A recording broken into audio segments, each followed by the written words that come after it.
I'm grateful that you would come in on a Saturday and even let me come in to do this. I appreciate it very much. We'd like to make this an on-the-record conversation. If there's any need to go off the record, I'll tell you. let us know. Oh, there's shrimp. We'll keep it as brief as possible that way. Look, whatever you want. We'll roll. Let's go. Okay. Let's roll. So Chris, I think, has a first question here for you. So Governor, Utah has had one of the best economies in the country, low unemployment, terrific growth in the economy. Good demographics. Good demographics. All during this last several years that President Obama has been in the White House.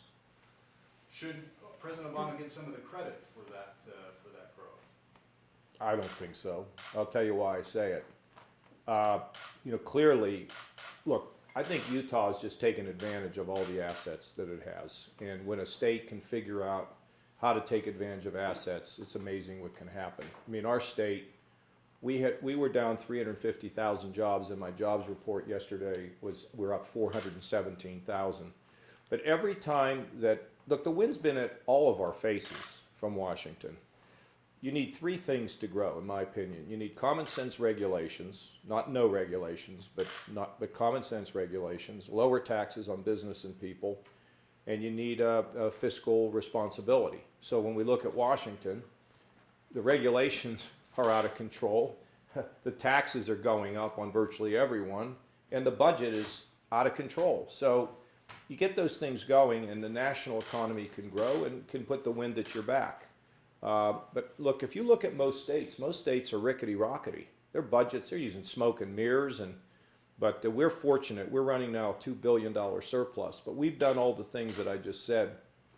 Plus, I tell you, because your people are sophisticated, what we did is I actually privatized economic development.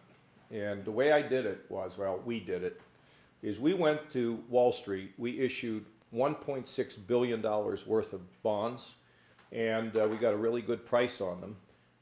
We took what we did is we got the bonds, we bought Ohio's liquor business. And the reason why we got good rates is because most people know when times are good, people drink, and when times are bad, they drink more. So we got good bonds, and we bought the liquor business, and now we have, after paying back the bonds, 100 million plus. And we then went out and we hired people who were experts in the sort of the adjacencies that we thought we were strong in. So what would those be? IT, energy, potentially, that's still very nascent, medical devices, financial services. So we hired healthcare. So we hired people who actually can talk to business people, which is very unusual. And it's really been a great contributor to our success. And so we keep firing out on those cylinders. And so if states are really creative, and we had a lot of potential in Ohio. I became governor at the best time. Things couldn't get any worse. But it has been a bit uneven. I think people admit that, right? So places like Cleveland, where the convention will be this summer, seems like it's lagged way. Oh, no. Cleveland's doing great. How do you think it got picked for the convention? People were stunned when they went into Cleveland. Any way you want to look at it, Cleveland's on the rise, Cincinnati's on the rise, Columbus is on the rise, Dayton's on the rise. We have foreign investment that is significant in the state.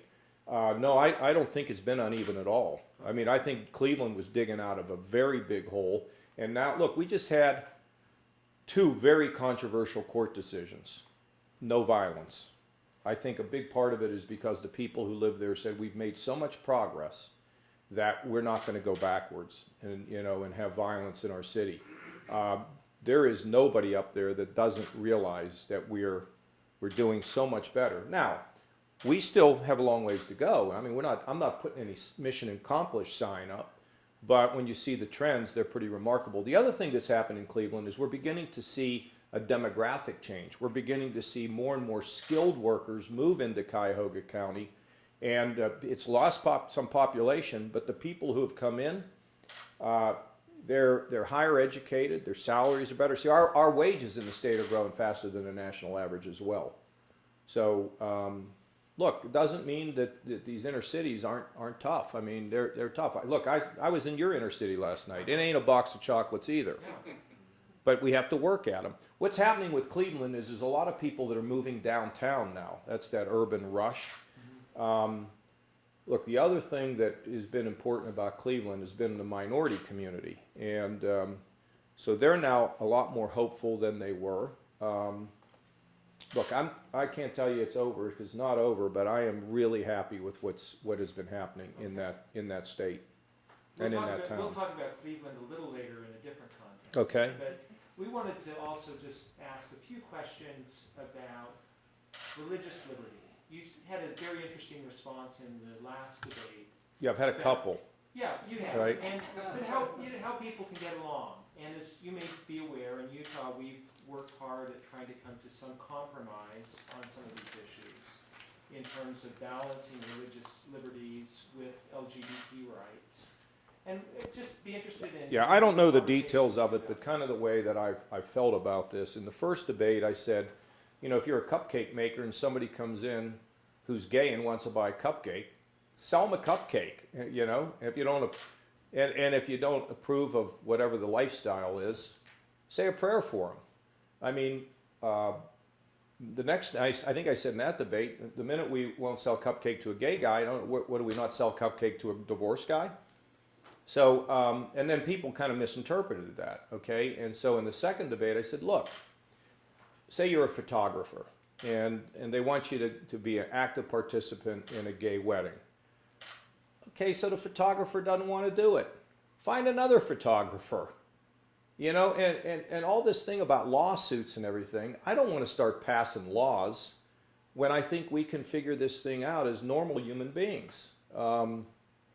So if it gets to the point where we're having lots of trouble, then we'll pass a law, because I think people should never be forced to do something that is, you know, really deeply against their religious principles. Now, when it comes to my church, you are not to invade the sphere of the church, but we're talking about commerce, we're talking about a different situation. I have been pleased that since the Supreme Court decision, we haven't seen a lot of this. Yeah, we read about this case out in the state of Washington where they actually passed a law out there. So if you're out in Washington and you don't want to abide by the law, either change the law or move, right? But I think across the country, we've not seen a lot of trouble, and I hope it'll just continue to be that way. I don't believe in making a law when you don't need one, when common sense and respect for somebody else's point of view can prevail. How's that? So you wouldn't allow a cause of action for LGBT individuals who felt slighted in the marketplace that way? Well, I mean, what you mean? Do I think they should sue? No, I would just think we ought to try to get along. That's all. I mean, I'm not saying you can't sue. If you want to sue, sue. If we have all these lawsuits and things get really wacky, we'll pass a law.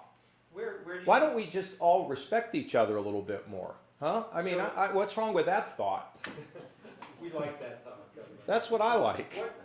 Just to understand just a bit about so clearly the sanctuary of a church is... Oh, it's inviolate. Inviolate. Are there outer bounds? I mean, so where, you know, a church, a college with a church-oriented or religious-oriented mission? I'd have to think about each of them. I haven't, look, you know, these are questions that, they're basically ethical questions. And I'm only a quarter of the way through a St. Augustine's Confession. Let me finish it and then I'll tell you. Okay. Which version are you reading? The original. Do you know which translation? Look, I don't, but I have to tell you. Look, I ask because I'm looking for a good translation. I'm serious. Well, I have it in my car. I'll show it to you. Okay. So look, I mean, my faith is look. I did this radio show, and this guy says, if you just talk about God more, you'd get more votes. And I said, I'm not going to cheapen, first of all, you can't cheapen God, but I'm not going to cheapen myself, because actually I want to have a nice room and a nice view of the golf course. In the afterlife, is that what we're to assume? What do you think I was talking about? Okay, but let me also look. Let me just. I'm really kind of uncomfortable with this because I don't want anybody to vote for me because of my faith, to tell you the truth. You know, I felt very connected to my faith as a very young man. And then, like most kids, and maybe I don't know about Mormons, but most kids, I drifted away. And my parents were killed in 1987 by a drunk driver. And a gentleman came to me, a preacher, a young preacher man, who's a friend of mine to this day. And he said, you know, John, this pain that you're in is going to pass. You will be healed. But you have an opportunity to go through the window of opportunity to figure out where you are on this. So that was 29 years ago. And it's been one of the great journeys, the greatest journey of my life. You know, I put that there, and I put my wife and my children next. And you see, the way I look at it is, I've never met anybody. I've met a lot of people that are better than me, but I've never met anybody who's perfect. And I believe that the do's of religion are far more important than the don'ts. And when you get into the do's, you then begin to drift into the don'ts. So if we spend our time trying to sell religion as don't do this, I don't think it works, okay? And I don't think religion is about fear. I think it's about grace. And so my view on it is that, you know, it's an important part of my life. But I also have to see this whole debate about, you know, I don't like you and you don't like me. Well, what about you? How you doing? You know, before I start looking at somebody else. And I just read a very interesting translation, or a interesting part of the Augustine book that I actually had my friend here help me with, because Augustine was writing about the opinions he had of the early church fathers, and how he didn't like the way they conducted themselves. But it goes on to say that the laws of God are always stable, but there are moments in time where people carry on a certain way that reflects the culture of the time, but does not take away from the permanence and the enduring law of God. It's very interesting to me, and I don't know what I think about that yet. I mean, how do you believe in an editorial board? I'm talking about this, but you know what it brings up. What it brings up is the question of how do we think about culture in different periods of time, but yet how does that square with the enduring and everlasting laws of God? And so I've been in this Bible study. I helped create it back after my parents were killed. And I haven't been at it for a while because I've been a little busy. But I can't wait to go to it because I'm going to stir everything up, you know. But these things are important. So when we look at, you know, all these issues you're asking me, I have to really reflect on them. I'm not a snap. Sometimes I'm a snap decision maker, but most of the time I'm not. Because I think it's important to get other people's points of view. And very rarely do I ever just snap a decision. Would you say that's fairly accurate, Chris? I mean, I do like to listen to other people. And I like to listen to people who are smarter than I am. Yeah. So, interesting, though. Thinking about snap decisions, Candace has a question about the Supreme Court. Do you support the position of the GOP on the Garland nomination? And could you describe... I think they ought to meet with him. Show a little respect, meet with the guy, okay? You know, I didn't want the president to send the nomination up because, frankly, let's think about it. He passes Obamacare, he does these executive orders, you know, drives the Republicans insane. Then the Republicans have a guy that sits on the floor of the House, and when the President of the United States is speaking, he yells at, "You lie." What is going on in this country? You know, so both sides hold responsibility for the division, and the leaders have not been able to bring about respect. I was there. Look, I ran a budget committee. There's not a more polarizing, ideologically dividing committee than the budget committee. And if you call the people on the budget committee who were Democrats, they would praise me. You show respect. Give them a couple things, you know. I mean, you know, this is so. But the president hasn't done it. The Congress hasn't done it. And I said, what are we even messing with this for? Let's give the people a twofer. You elect the president. If it's Hillary, she's going to pick who she wants, and the country can't squawk. And if it's me, then I get to pick who I want, and the country can't squawk. So that's kind of the way I look at it. And let's just then move on. But you know, meet the guy. You know, have a cup of coffee. What the heck? What I did. Or whatever, you know. Is that a nice say? I've been trying to figure that out. Are you against caffeine or for it? Which is the position? People tell me coffee is very popular in this state. Is that right? Caffeine is very popular. Okay, yeah, I gotcha. Does that answer it? So Candace, look, when you have a president that has not understood how to bring people together, and when you have a Congress that has been so fractured even internally that they don't know how to show respect to a president, we have to get this healed, because you can't solve the problems in this country with just one party. Well, what kind of characteristics would you want in an ideal? Conservative, somebody that will not make law. I've appointed over 100 judges in Ohio, and even a Supreme Court justice. A great lady who, you know, I have a group that meet with them. They check their records and all that kind of stuff. We don't care about peccadillos from 30 years ago. I mean, we need to get over that. And we pick good people, and we have elections of judges in Ohio. Most of them, I think, have been reelected. And the only thing I try to that I've recently been telling them is, please.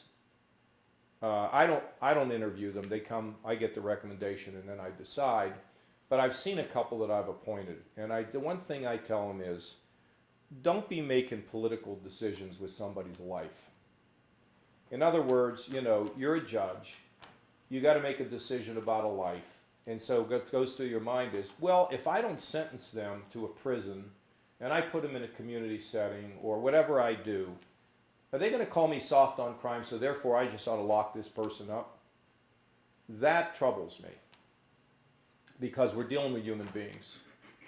So that's how I would do it for the Supreme Court. I'd get smart people around, they'd go interview these people, make a recommendation to me, I'd meet with that person, and we go from there. I think I met with our Supreme Court Justice, I can't remember, but it's all worked out pretty well. No problems that I can see. So I've actually done this. Yeah. Thank you. Jay, you have a few questions. Yeah, my question is on fiscal matters. So it wasn't more than a couple of years ago when we were on fiscal cliffs and we were sequestering and we were doing all this stuff.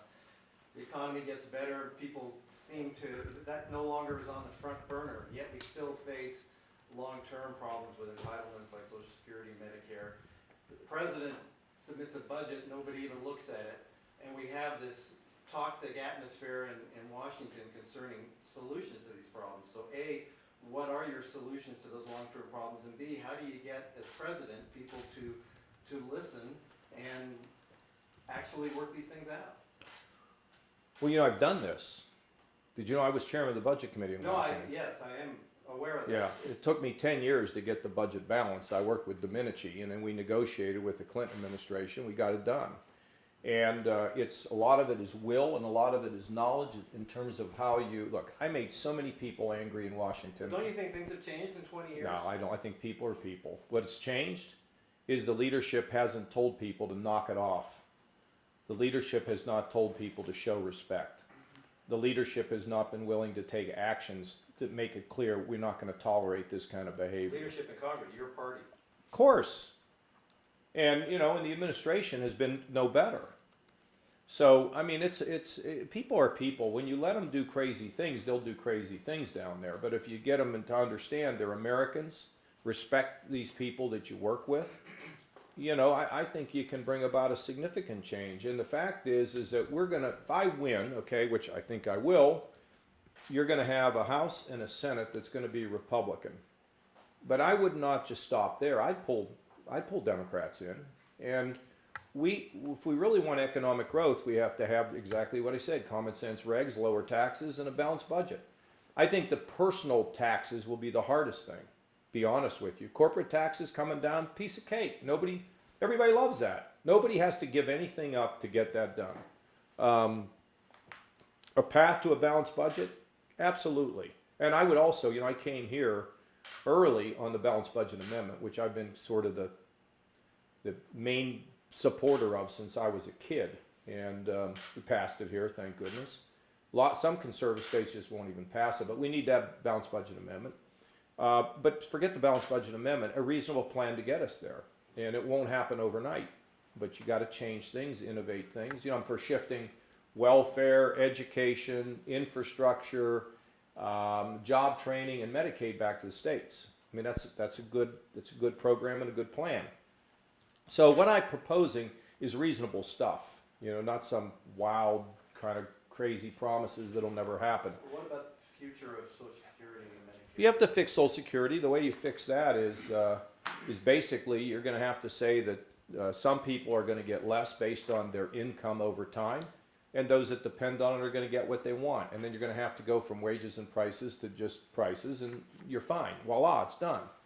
In terms of Medicare, we took Medicaid growth in my state from 10.5% to 2% in my second year without cutting one benefit or taking anybody off the rolls.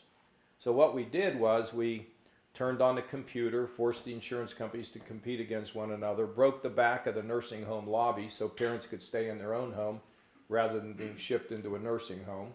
And, you know, we continue to do really, really well with that. But it's innovation. And some of the things in that are connected to Medicare. I'll give you a good example. You buy a Medicare supplemental policy, you get first dollar coverage. That shouldn't be that. The default option should be people going into coordinated care, not into fee-for-service. I mean, there's many things you can do that can slow the growth of that are not harmful to people, that are things that are extremely reasonable. And you have to deal with entitlements.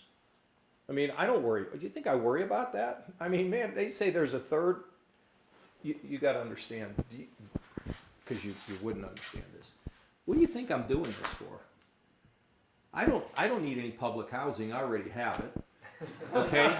I didn't even want to go back into politics. And the only reason I'm doing this is because, look, you give your whole life to this stuff. And I'm doing it because I know how to do this. So if I didn't do it, and I stayed at home and I sat on the couch and played golf and handled the state of Ohio, which, you know, we're doing well, I wouldn't be doing my job. So I don't care about all this political mumbo jumbo out there. Yeah, but you make it sound so easy, but that political mumbo jumbo when you have... It's hard. You know, No, it's hard. I will be interest. warned. I'll be a puddle on the floor. I know that. You know, I have to now stand in the breach with my own legislature, because some of them want to spend. We went from 20% of an operating budget in the hole to a surplus. Now it's like, hey man, let's party. You know, and I'm like, no, we're not doing that. And that's been the problem. You know, when I left Washington, there was a projected $5 trillion surplus, 10-year surplus. The Republicans spent it all. But see, the reason why I got so many people aggravated is because I said, you know, no. The way we got the budget balanced, to be honest with you, is that I had a backup plan to write every single committee's program. Oh yeah, I had the Ways and Means, the tax stuff, I had the appropriation stuff. You know how bitter they were? And I said, look, you don't have to do it the way I want to do it, but if you don't do it, I'm going to do it. See, because what they would tell you is, oh yeah, you give me a big number, I'm the appropriations committee, just give me the number and I'll take care of it. And then when the time comes to take care of it, they don't take care of it. So I started writing every single line of the federal budget, my committee. And it drove people nuts. Nuts. So what? So That's why they love me now. That's why they're all falling in behind me. No, I mean, look, you cannot screw around in that town. And you can't fool around in anything in politics. You have to be willing to stick it on the line, and if you don't, get out. okay, you'd be on the executive side now. Who, you know, in your tenure has been an ideal OMB director? Oh, my budget director would probably be my OMB director. Yeah. And Mine, so- my guy. and you know. Who would be ideal? Well, in the course of who you've worked with, who stands out as like top-notch OMB director? Well, I don't really have a lineup of trading cards of former OMB directors. I don't know. I mean, I'd have Jim Miller. Uh-huh. You remember him? Yep.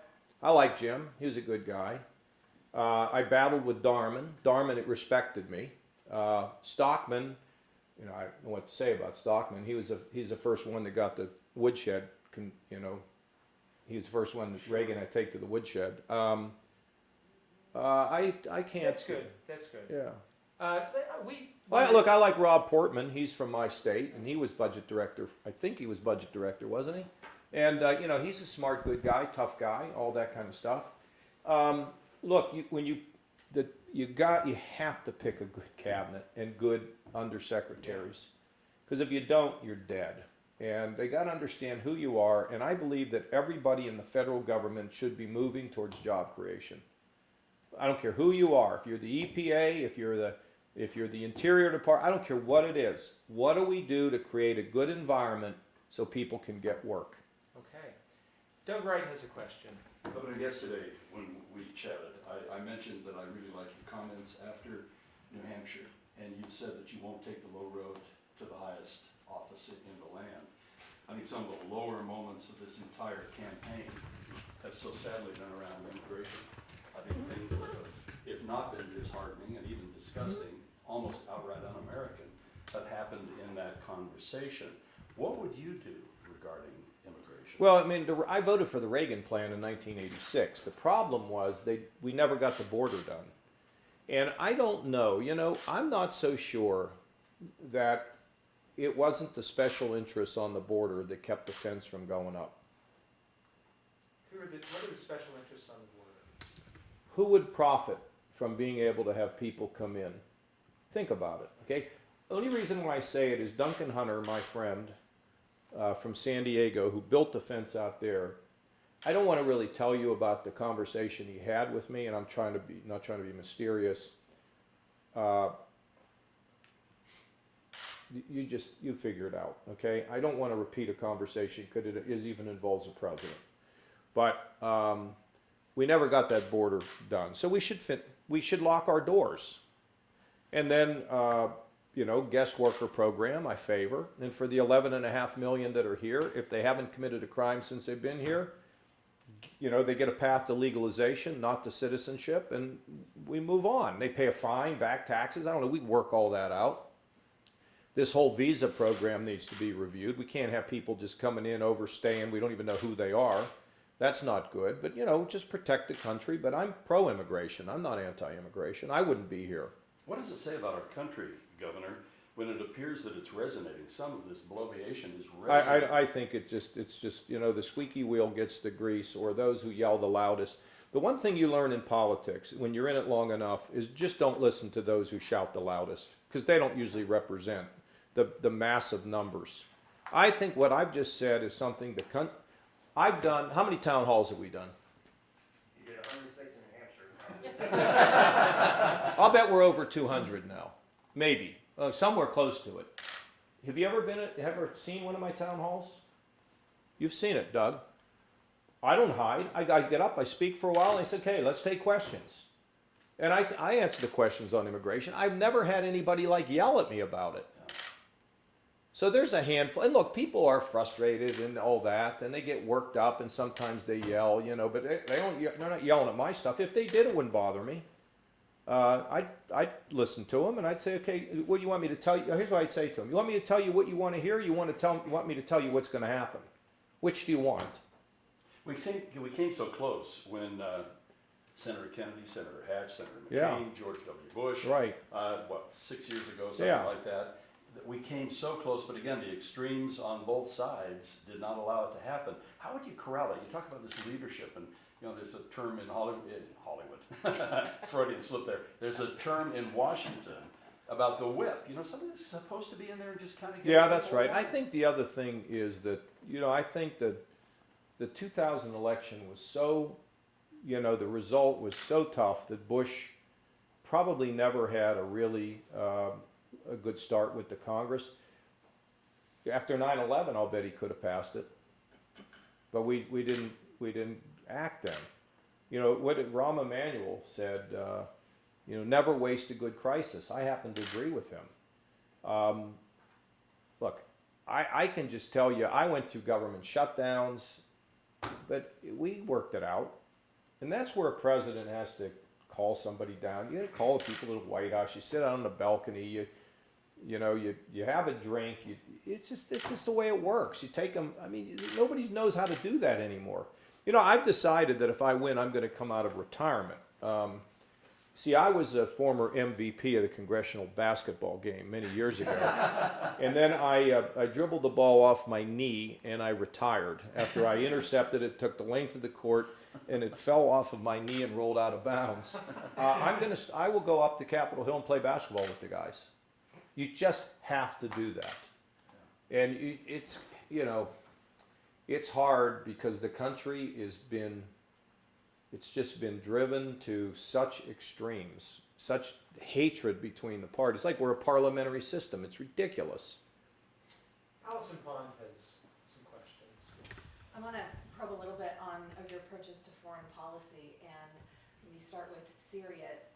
You've said that you support the idea of a few more boots on the ground. No, I'm for total boots on the ground and in the air with a coalition, not a few more. About more. that and how it fits into your overall philosophy of both national security and anti-terrorism. Well, you have to beat ISIS, and you beat ISIS like we beat Saddam in whenever the first Gulf War was. And you get a coalition of the Muslim Arabs, the countries over there. Notice I say Muslim Arabs. You get a coalition, Egypt, Saudi, Jordan, Gulf states. And you get with them, you get with the Europeans, you get the Japanese perhaps. I mean, you get whoever, I don't know if the Japanese would do anything, but I mean, they could do some logistical things. I don't know, the world, the normal world, the civilized world, can all participate in one way or another to support an effort to destroy ISIS. Now, if you take, the first Gulf War was a great win, and I remember when the military was driving towards Baghdad and they stopped, and people said, well, Bush didn't finish the job. We most certainly did, because going into Baghdad, you're in the middle of a civil war then. I mean, the Sunni, the Shia, and the Kurds, really, it's a Western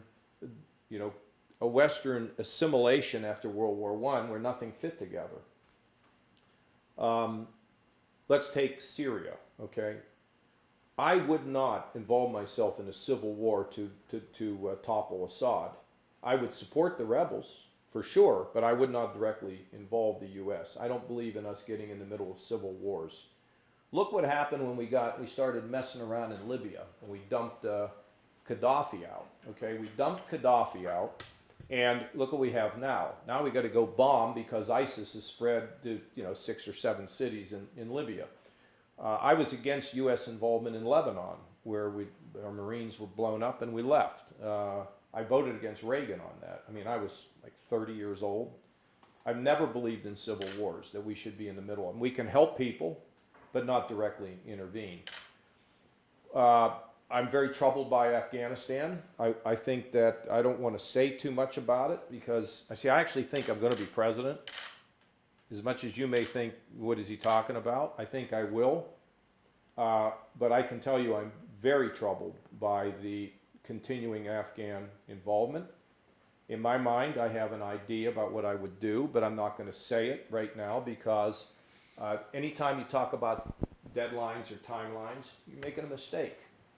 I would just tell you that I don't like what we're doing there. See, what else? I would destroy ISIS and then I'd come home. And I'd let them draw the lines. And what do I think, what I hope will happen? Well, look, you already see what's happening in Syria. The Kurds are about to declare some sort of a republic. I don't know what they call it, a commonwealth or whatever. Syria looks like it's going to be divided up in some sort of a federated way. It's fine with me. Turkey, that's a big problem because the Turks hate the Kurds, and we know that we need Turkey. And people keep warning me about Erdogan, but the guy's there. We got to find out what he wants and who he is. China, they don't own the South China Sea, and they need to stop hacking us, or we'll take their systems out. And with Russia, don't invade anywhere else. We're done with you. And I would arm the Ukrainians. Interesting. When you talk about building, bringing the world together and Yeah. all these partners, how has that shifted over the last couple couple of decades, and how would you get the Saudis at the same table with some of those other partners that you mentioned? Because it's an existential threat against all of them right now. Their days are numbered. If ISIS continues to grow, it's just a matter of time till they have enormous disruptions in their own country. I think the biggest problem has been that, you know, they don't know who we are or what we're willing to do. And they're nervous. They're nervous people. They're just like politicians in America. They're always nervous. So if they think that they may take a position and we're going to undercut them, you know, the red line in Syria had a devastating effect on those countries. They're like, what is America doing? You know? So, look, none of these things are easy, but they're all achievable because you need to make lemonade out of lemons. Do you support resettling more refugees from the Syrian crisis?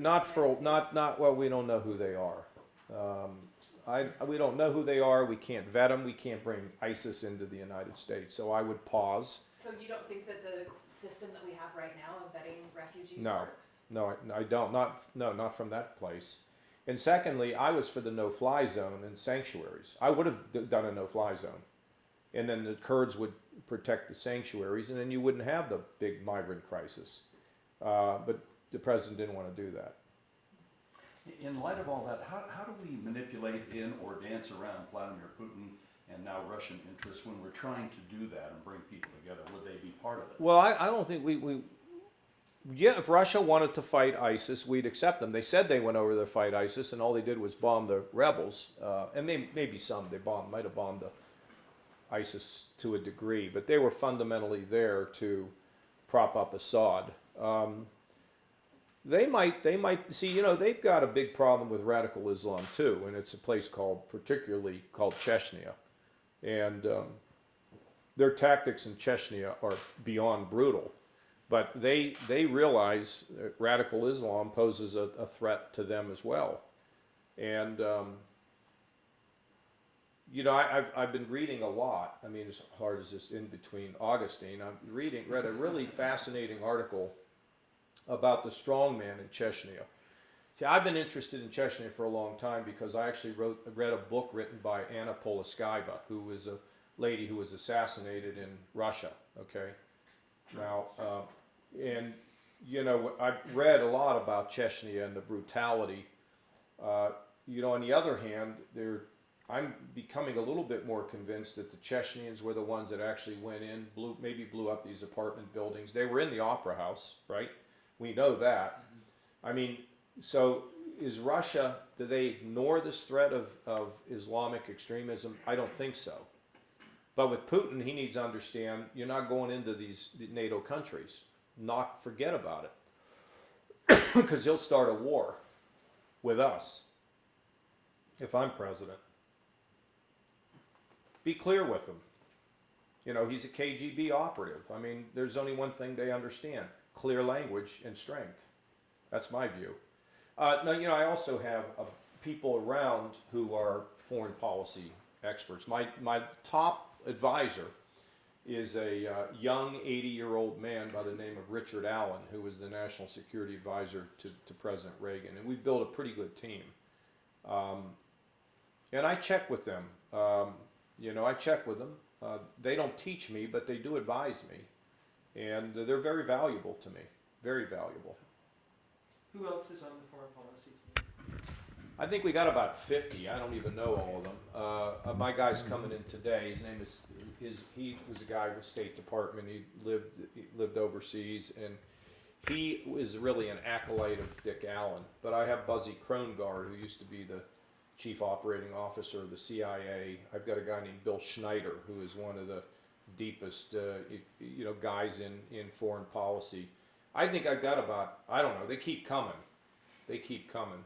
You know, Bud McFarland just contacted me, wants to be involved. I can get you the list, but it's a deep list. We have a few questions. You know, for example, I have people that advise me on cyber, but they're not. One of them is in the CIA Incutel. You know, he is an expert on security, all kind of, not just cyber security, but the ability to to provide the security and safety to companies too, not just foreign attacks. Could we just jump quickly, there are two areas we want to get to on some federalism issues. Okay. Lynn and Burke, I think, both have some Okay. things. And then we have a few horse race questions. Okay, good. as well. Lynn? On federalism, we see Europe where a lack of a strong federal structure is devastating to their future. In the United States, you've got the executive, legislative, and judicial tinkering with the powers between the state and the federal.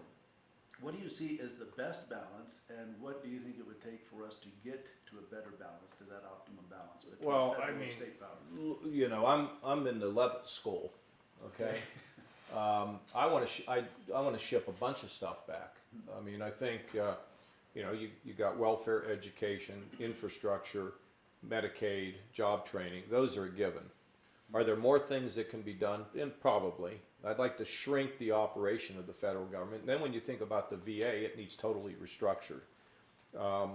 IRS needs, that place has got to be shaken. So I believe that the more we transfer to the states, the better. Hold them accountable. But the most important conversation I had with Levitt was, well, Mike, we send these programs to the states and the state bungles it. What do you say? He said, well, how's it easier, to get change going to Washington or get change at the State House? He's absolutely right. So I think that, hold people accountable, but let them innovate. And I think that's what the founders had in mind, and that's my philosophy. The more power we can ship out, I think the better. And but there's some things you can't. I mean, you can't ship out national defense, protecting the border. These are not things that you're going to ship out of there. And there can probably be other partnerships. Those are the things. I mean, we know with Medicaid and with welfare and with education, we don't need the federal government, and with job training and with infrastructure, because we send money. I don't know where you folks are, but I'm a believer that the federal taxes ought to be kept in the states, except for a couple pennies to run the interstate. Let the states keep their resources. What about the management of public lands, Governor? I don't have a really good answer at this point. What do I think? I think it's a balance question. I think probably the federal government has had too much control. So I've been warned by very smart people to just don't say too much. Well, I want to get the right position. Sure. Well, it's a hot topic out here in Nevada. Well, I would absolutely believe we need to move more power to the states. I think the balance is out of control because there's so many requirements imposed on you, and yet you don't have much say. And so I would have to get the smartest minds to figure out. You remember, who was that guy? James Watts. Remember him, James Watt, and all that. So it's something we have to think about. I'm open. I mean, my mind is, my instincts tell me too much power in Washington, not enough say back here. Right now, we're all holding our breath on maybe another 1.2, 1.5 million acres, bigger than some of our states. Yeah, I saw that. Being set aside with no input from Utah. Yeah, I don't think that's right. I don't think that's right at all. But I will have a good look. Why would I want to be saying that you guys should have no say in the federal government? I mean, what are you kidding me? Okay? But on the other hand, we want to make sure that we don't make decisions that don't make a lot of sense, that destroy some things that we really want to protect. So I think it's a balance matter. That's my sense. Lisa, I think you have a few questions. Governor, you're here in Utah asking Utahns to vote for you in Tuesday's caucus, and yet you have no mathematical way to win those 1237 delegates before the convention.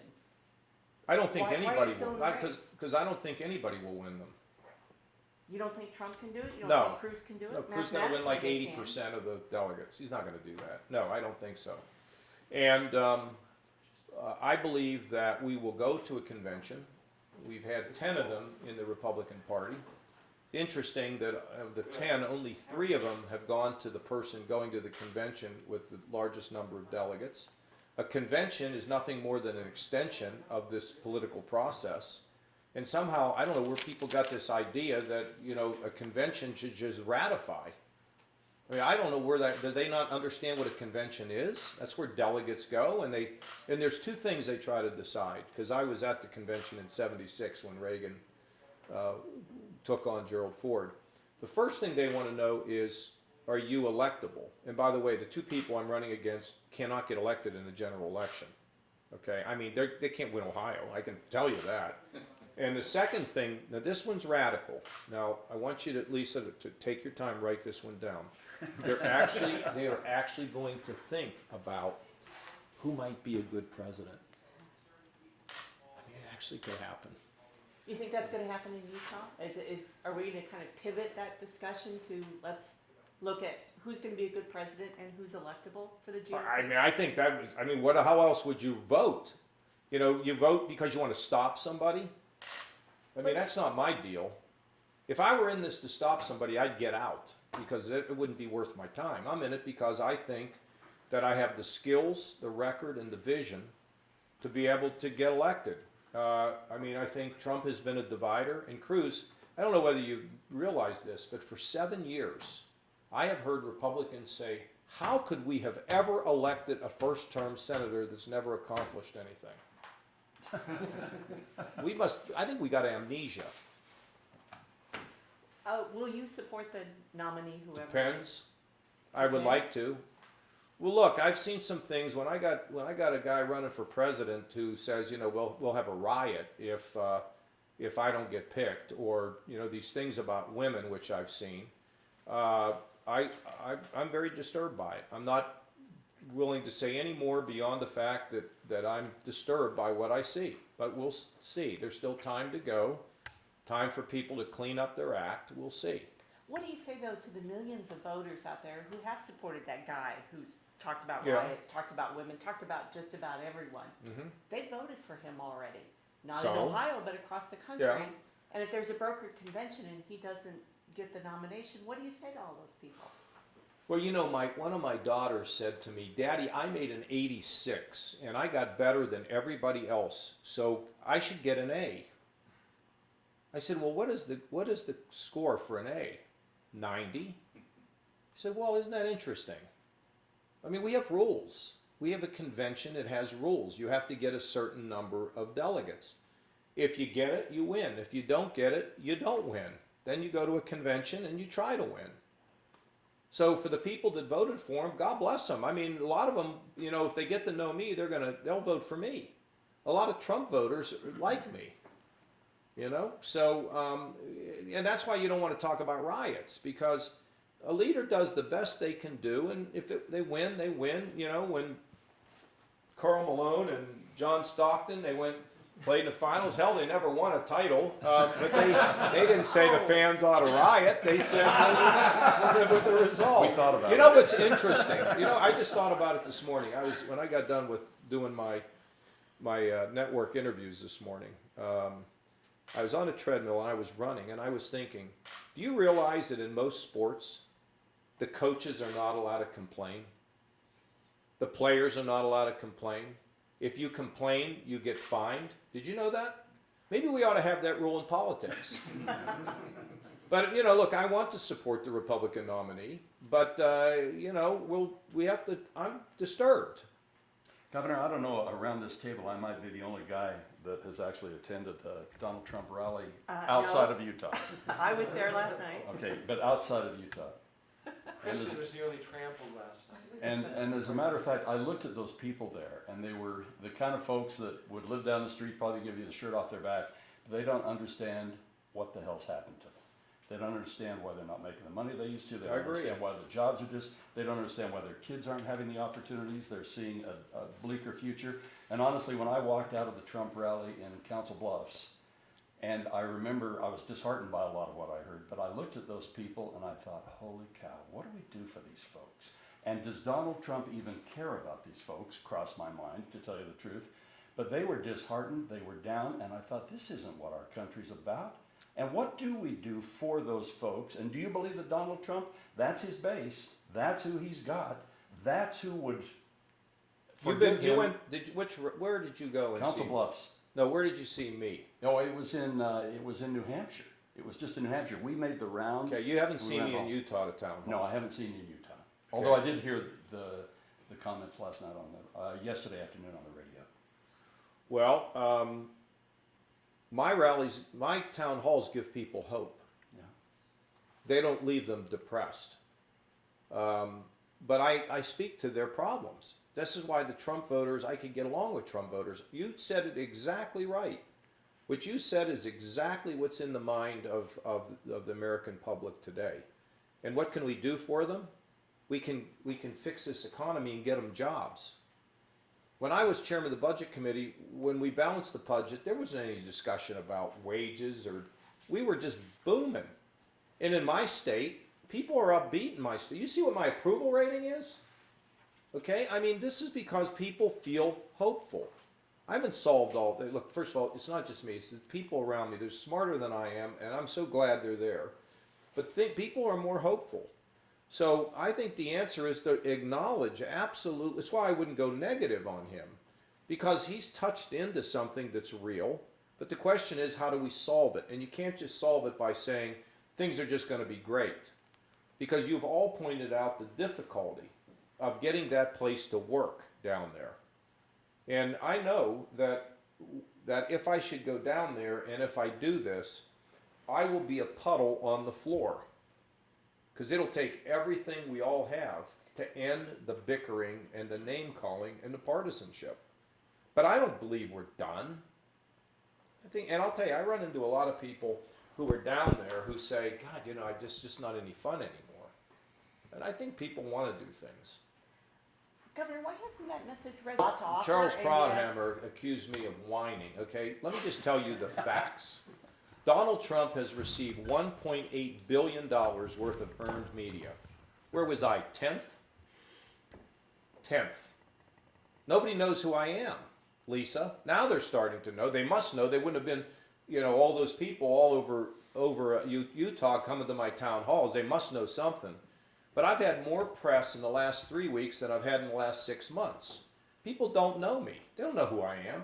And here's the thing. So they go to a store, and there's Coke, there's Pepsi, and then there's Kasich. And somebody goes, oh, okay, Kasich. Yeah, I kind of like that brand, but I just don't know enough about it. I'll just go with Coke.